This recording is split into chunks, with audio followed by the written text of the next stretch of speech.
আইসিসির যে কোনো বড় টুর্নামেন্ট আয়োজন করার ক্ষেত্রে আয়োজক দেশের জন্য সবচেয়ে বড় বিষয় হলো নিরাপত্তা।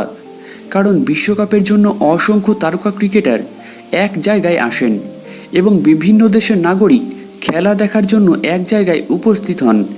এর ফলে এই রকম গুরুত্বপূর্ণ টুর্নামেন্টগুলির ওপর জঙ্গি সংগঠনদেরও বিশেষ নজর থাকে। এবার আসন্ন টি-20 বিশ্বকাপের আগে জঙ্গি হামলার হুমকি সামনে এলো। আসন্ন জুনের 2 তারিখ থেকে মার্কিন যুক্তরাষ্ট্র প্রথমবারের মতো আইসিসির অন্যতম বড় টুর্নামেন্ট টি-20 বিশ্বকাপ ওয়েস্ট ইন্ডিজের সাথে আয়োজন করতে চলেছে।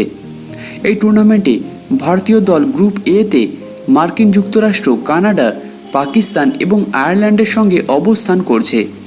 টুর্নামেন্টে তাদের প্রথম ম্যাচটি জুনের 5 তারিখে আয়ারল্যান্ডের বিরুদ্ধে অনুষ্ঠিত হবে।